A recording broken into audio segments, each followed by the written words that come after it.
Welcome to this very special edition of the KJ Masterclass Live, the show which ensures that you profit from your time spent here with experts, either through their industry insights, information, or simply learning from them. And today we have Corey Quinn. He is a dedicated agency coach and specializes in helping agency founders scale revenue. He is also an author. Welcome to the show, Corey. Ajay, welcome. Super excited to be here. Thank you for having me on. You are welcome to the show, Corey. You are welcome to India in this online form. And Yeah. I'm sure not just in India, but a lot of people across the globe will All around the benefit world. from what we are going to talk about. We'll be talking Yes. about how one can scale agency growth through deep specialization. But before we come to the agency part, let's understand about your growth story, a bit about your journey, Corey, so that the audience knows who they are listening to. Yes, absolutely. So my journey starts when I was in my early teens. I was, brought up by well-intending parents, but I ended up hanging out with the wrong kids. And I started not doing a lot of healthy things for my body and for my life ahead of me. I was very fortunate to get access to a tape set, a physical tape set, a Tony Robbins physical tape set called Personal Power. And this is back in the day where you had the cassette tapes, and it was I think it was like a 9 cassette tape program. It was Tony Robbins, and he helped you to transform through his program. And it was a real pivot for my life. I turned my life around. I stopped hanging out with the kids that I shouldn't be hanging out with. I joined the swim team. I even asked my dream date out on a day. I asked her to the prom, and she said yes. And so that was a big pivot for my life, but it was also when I was introduced to this idea of persuasion and influence. And so that led me down a path to study things like neurolinguistic programming. I became a hypnotherapist, and I studied sales and marketing, which led me down a path where I ultimately became an entrepreneur, and then became a sales expert, and then a chief marketing officer. And so I live my life now around helping others to grow and scale their agency, digital marketing agency. I have 17 years experience in the agency space. Through my experiences, my last in-house role was as a chief marketing officer at an agency. We grew from 20 million through to $150 million through this idea of deep specialization. So that's my work now. I'm passionate about helping others to find success through specialization. Wonderful, wonderful, Corey. So you began your story from a teenager. You did not mention about being a child actor starring in first Chicken McNuggets commercial. You've done your homework. Yes, I live in Los Angeles, and the story is I was found by basically what they call a scout, but they have these agents who represent kids in commercials and television and film, and they had this agent out. I was trying on a suit. I was a 6-year-old boy. I was trying on a suit at a department store, and this scout came and tapped my mom on the shoulder and said, this young man could be in commercials and in television. And they said, here's our business card. My mom ended up calling them, and I ended up getting a bunch of auditions, and I was and I was eventually cast in a bunch of commercials as a kid. I was in as you said, the very first Chicken McNuggets commercial. I was in a Igloo ice chest commercial, which are big storage units. And then I was also on a Matchbox, the little cars. I was also starred in a Matchbox commercial. So yes, I am somewhat of a, I wouldn't say famous, but I did have a young career as a childhood actor. Right. So why didn't you pursue that? Means why That's a good did question. you take? Pardon? That's a good question. I didn't pursue it. It's interesting when you begin to do commercials, you get pulled out of day-to-day school. And you go and you spend your days and weeks on the set doing the commercials. And so I basically had a tutor that I would learn from one-on-one in my schooling. And eventually that got kind of boring. And that got kind of, I got tired of that. I wanted to hang out with my friends in school. And so I asked my mom and dad, can I go back to school and go back to kind of living more of a normal life? And of course they had no problem with that. Absolutely, I can understand that. That's out of curiosity, and this is also a great thing to do, because those things are okay at a certain age. Afterwards, your interests also change. Many a times it just happens. So Of let's course, come now. that was just a chapter of my life. Absolutely, a good chapter. It's nice to know about things, things like this, Yeah. and it's not, and it always reminds you, gives you a story about something that you did I long love back. it. I don't get to talk about that very often. So thank you for mentioning it. Thank you.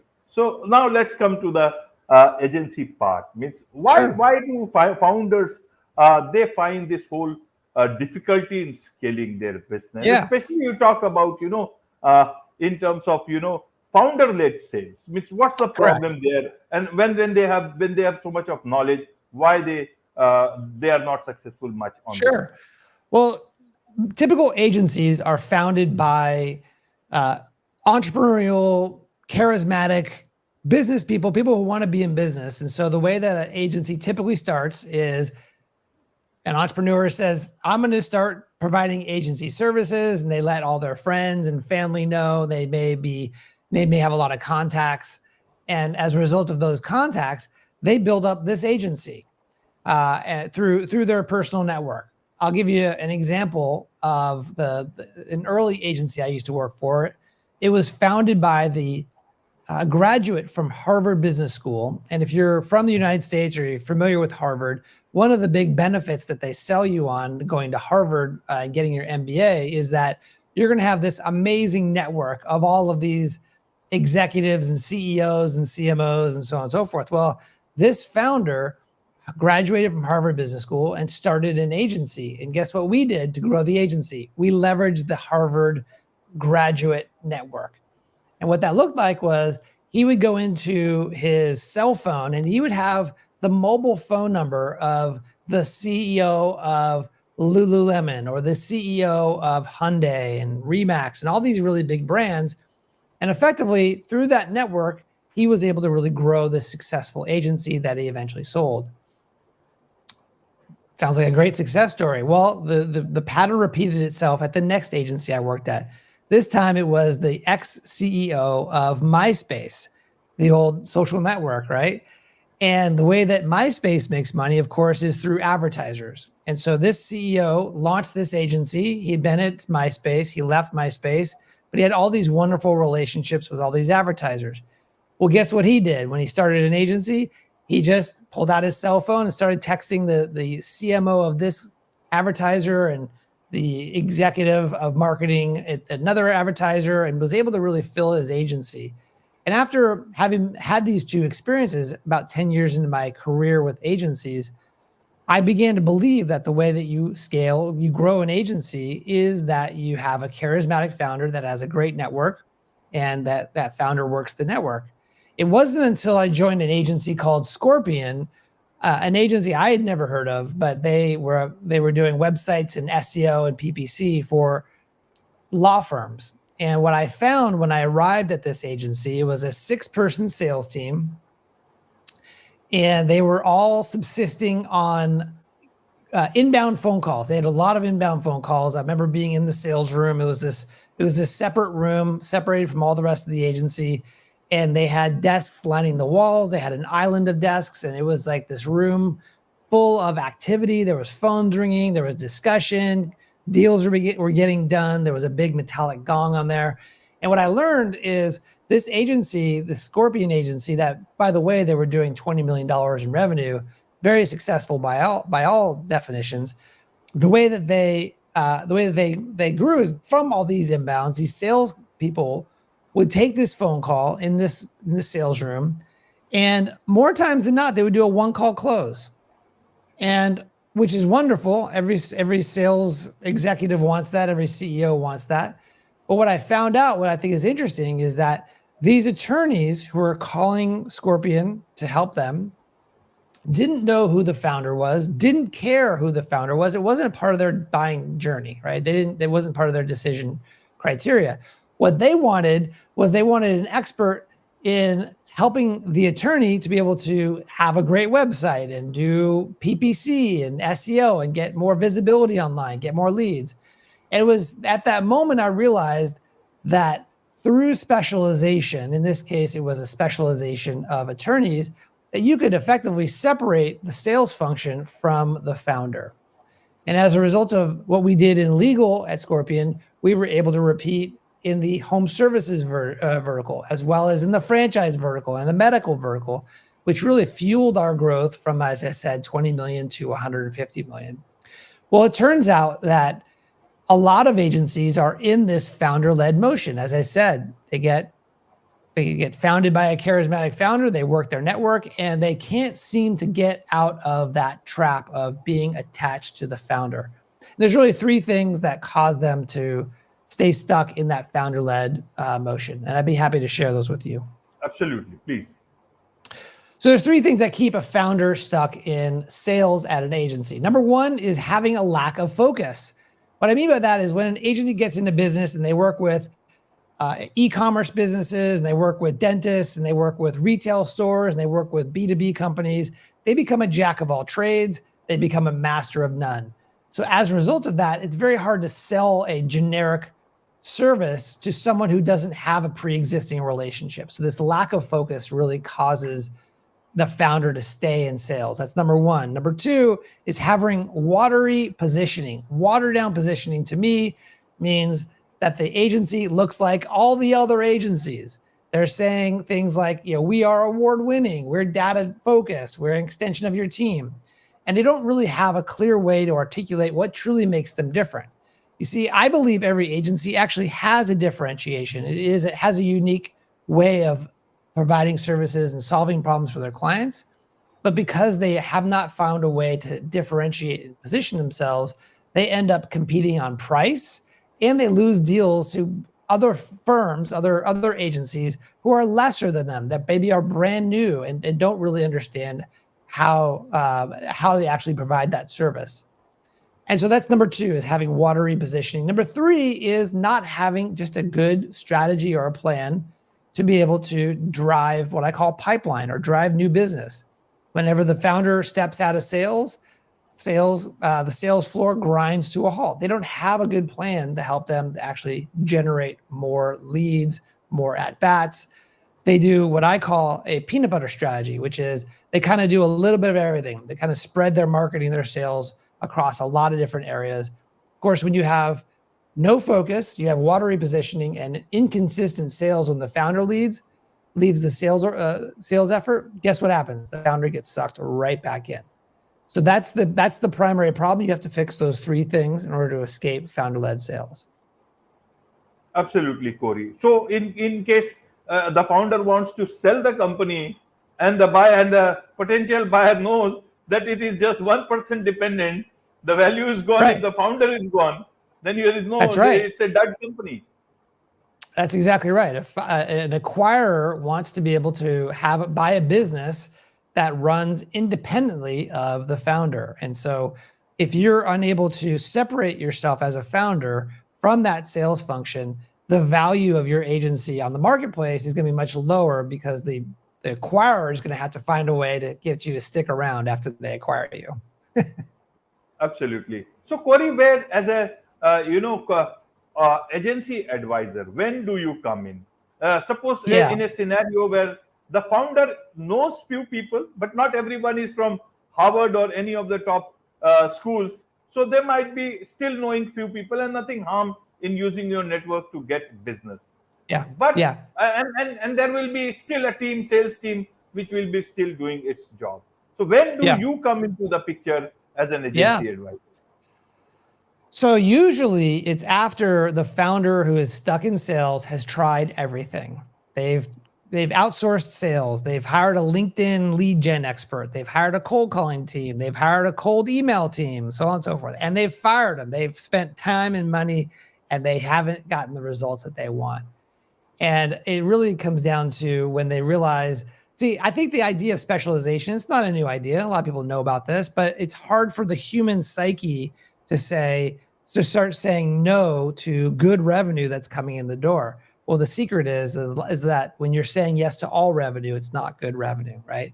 And so when you have an agency founder who has, let's say, built up a successful multi-million-dollar agency potentially by saying yes to everyone, it's hard for them to start saying no, right? That's why it's until that they've tried everything else that they throw up their hands and say, okay, I'm ready to specialize because I've tried everything else, nothing else works. And that's usually when I come in. Right. So, and what does this deep specialization mean? Yes. And then you also talk of vertical specialization. So help us understand these terms. Yeah. So when it comes to the vertical piece, I'll talk about that. There's two primary ways you could specialize an agency. You could specialize an agency, number one, in what you do. You could specialize in creating TikTok videos or SEO or website design, whatever that is. The other way you could specialize an agency is in who you serve. You could serve everybody, or you could serve someone very specifically. And the way that I coach my clients and the experience that I have is finding scale by specializing in serving a specific vertical market. Vertical market is an industry. You can think of it as a niche, but it is effectively targeting a trade or a group of professionals. So examples of these are attorneys, lawyers, plumbers, electricians, dentists, manufacturing companies. There's a lot of different ways to slice that. However, the benefit, of course, of specializing in an industry is that we know that the needs of the industry from an agency perspective are going to be the same. They're always going to need some kind of specialist to help them to grow. However, the tools that they use to grow change over time. So let's say, for example, that you had an agency 10 or 15 years ago, and the thing that was really hot back then was a platform called Vine. Today, it's closer to TikTok, but Vine was, short videos.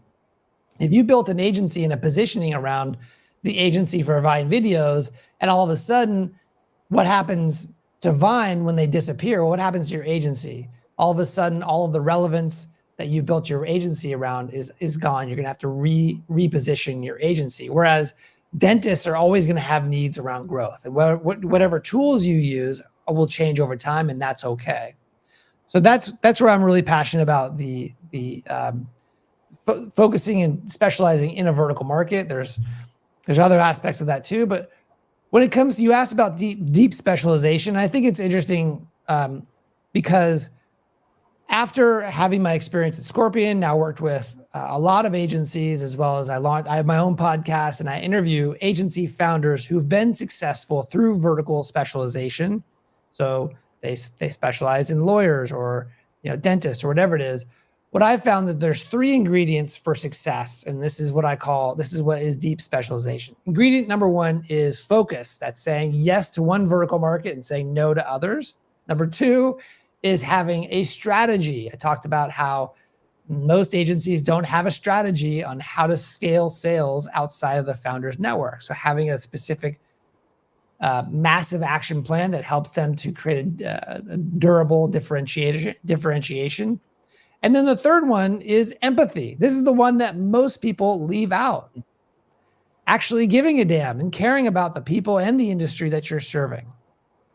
And that is such a critical part, because most agency founders will target a vertical or an industry because they spend a lot of money, or there are a lot of them available.